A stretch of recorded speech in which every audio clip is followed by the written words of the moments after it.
Hello my lovely friends, welcome back to my channel Munmun ব্লগে সবাইকে স্বাগতম।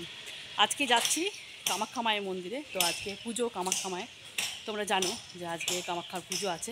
তো আমাদের এই মিহিজাম বেলটার মধ্যে আর কি একটাই মায়ের মন্দির আছে, তো সেখানেই পুজো হয়। তো যাচ্ছি, এই দেখো ডালা সাজিয়ে নিয়েছি। আর আমাকে কেমন লাগছে শাড়ি পরে একটু বলবো।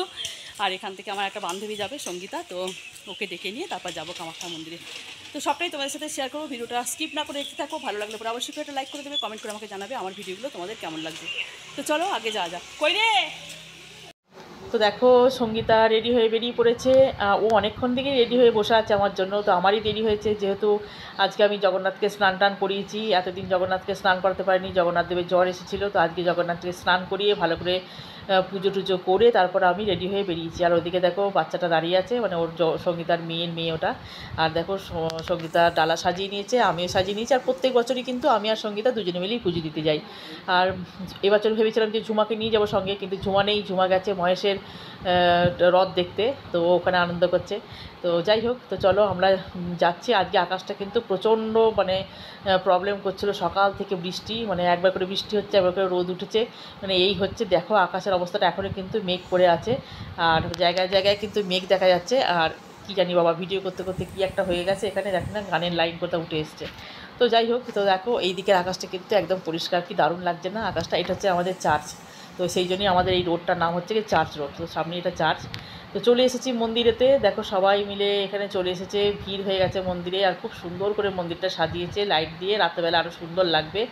তো সকালে লাইটগুলো জ্বালেনি, টুনি লাইটগুলো রাত্রেবেলা জ্বালাবে। তো খুব সুন্দর করে সাজিয়েছে। এখানে দেখো চেয়ার দিয়ে দিয়েছে, সবাই বসে আছে। আমরা একটুখানি কাছে এগিয়ে গিয়ে ওখানে জুতোগুলো খুলে এবার মন্দিরের ভেতরে ঢুকবো। মন্দিরে আসলে পরে কিন্তু মনটা ভীষণ ভালো হয়ে যায়। বছরে একবার পুজো হয়। আর এখানে চলে এসেছি থালা পুজো করতে। থালা পুজো করার জন্য একটা করে টোকেন দেয়, সেই টোকেনটা আমি নিয়ে এবার থালাটাকে একটা ছেলে নিয়ে গেল, তো পুজো করার জন্য ওখানে রাখবে। তো যাই হোক, আর বছরে একবার পুজো হয় এখানে, তো ভালোই লাগে পুজোটা দেখতে। আর আমাদের মিহিজাম বেল্টের মধ্যে এখানেই একটাই পুজো হয়। আর এটা হচ্ছে গিয়ে মা কালীর মন্দির। আর এখানে দেখো ঘটগুলো রাখা আছে, সকালবেলা কিন্তু কলস যাত্রা হয়েছিল, সেই ঘটগুলোই কিন্তু উবুর করে রেখে দিয়েছে। আর কি বলো তো, অনেকেই আমি এর আগের বছরে যে ভিডিও দিয়েছিলাম, অনেকে ভেবেছে, আমাকে কমেন্ট করেছিল যে কী গো এটা কি আসামে পুজো দেখতে গেছিলে? তো আসামে যেহেতু মা কামাখ্যার মন্দির আছে, আমি বললাম না, মিহিজামেই কিন্তু আমাদের একটা কামাখ্যা মন্দির আছে। অ্যাকচুয়ালি এটা একটা মানে বিশাল বড় একটা ঘটনা। তো এই যে দেখছো ভদ্রমহিলাকে, এদের মন্দির, মানে এরা। আর ওই যে জেঠু দাঁড়িয়ে আছে হলুদ পাঞ্জাবি পরে, এই জেঠুদের আর কি মন্দির, তা এরাই প্রতিষ্ঠা করেছিল মন্দিরটা। কাহিনীটা হচ্ছে কি, জেঠুর যে একটাই মাত্র ছেলে, তো ছেলের আর কি একদম প্রাণ সংশয় হয়ে গেছিলো, মানে মরমর অবস্থা। তো তার সাথে 4 জন বন্ধুও ছিল।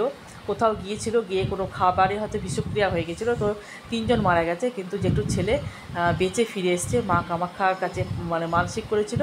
তো মা কামাখ্যা আর কি মানে বাঁচিয়ে তুলেছে জেঠুকে, এই জেঠুর ছেলেকে। তো যার জন্য জেঠুর ছেলের নাম হচ্ছে কি জীবন। তো যাই হোক, সেই জন্যেই আর কি জেঠু কামাখ্যা মন্দিরটা প্রতিষ্ঠা করেছিল। আর এখানে তবে থেকেই পুজো করা হয়। খিচুড়ি ভোগ তোমাদের দেখালাম, দেখতে পেলে খিচুড়ি ওখানে রান্না হচ্ছে, হয়েই এসছে। তো এখন মায়ের পুজো কমপ্লিট হয়ে গেছে, এখন মায়ের কাছে থালা পুজো হচ্ছে। আর চুনরি দান, মানে চুনরি যারা যারা থালাতে দেয় তাদের মানে সেই চুনরিগুলো মায়ের কাছে চাপানো হয়, তো আমিও দিয়েছি। তো এত ভালো লাগছে এখানে এসে। যদি তোমাদেরকে আমি মানে মন্ত্রগুলো শোনাতে পারতাম তো খুব ভালো হতো, যেহেতু মাইক বাজছে, তো আমি সেহেতু আমাকে পরে ভয়েসটা দিতে হচ্ছে, নাহলে কিন্তু কপিরাইট পড়ে যাবে। তো যাই হোক, ভিডিওটা তোমাদের কেমন লাগলো অবশ্যই করে একটু কমেন্ট করে দিও, আর লাইক করে দিও ভালো লাগলে পরে। আর একটুখানি মায়ের দর্শন করে নাও, সবার মঙ্গল হোক। আমি সবার মঙ্গল কামনা করেই গেছিলাম মায়ের মন্দিরেতে। সবারই মা সবার জন্য, তো সবারই মা মঙ্গল করবে। তো যাই হোক, তো এখানে প্রচুর এখন ভিড় হয়ে গেছে, এখন অনেক থালা আছে, তো থালা পুজো হবে। আমি ওয়েট করছি যে কখন আমার থালাটা পুজো হয়ে যাবে আর আমি থালাটা নিয়ে বাড়ি যাব। কেন কি, বাড়িতে সুগারের পেশেন্ট, ওদেরকে কিন্তু টাইমে খেতে দিতে হবে। সঙ্গীতা বললে এখন যাব না, কেন কি সঙ্গীতা পুষ্পাঞ্জলি দেবে, তারপরে থালা পুজো করিয়ে খিচুড়ি ভোগ নিয়ে তারপর বাড়ি যাবে। আর আমি বলেছি যে আমি পরে এসে খিচুড়ি ভোগটা নিয়ে যাব। তার মাঝে একটুখানি সুন্দর করে একটু সেলফি সব তুলে নিয়েছি আমি মায়ের কাছে এসে। তো আমাকে কেমন লাগছে একটু কমেন্টে জানিও কিন্তু, ঠিক আছে? তো চলো, মোটামুটি থালা পুজো কমপ্লিট হয়ে গেছে। আমি থালা চেয়ে নিয়েছি, মানে এখন দিচ্ছিল না, তাই বলে আমার দরকার আছে দিয়ে দে। তো থালাটা নিয়ে আমি যাচ্ছি বাড়ি। এখন কিন্তু চমচমে রোদ, আর যখন আসছিলাম তখন রোদটা একটু কম ছিল, এখন দেখো চমচমে রোদ, কিন্তু আকাশে মেঘও আছে, পরে হয়তো বৃষ্টি হতে পারে। তো আজকের মতো ভিডিওটা এখানে শেষ করছি। সবাই খুব ভালো থেকো, সুস্থ থেকো। পরবর্তীকালে আবার একটা ভিডিও নিয়ে আসবো তোমাদের সঙ্গে। তো আজকের মতো টাটা।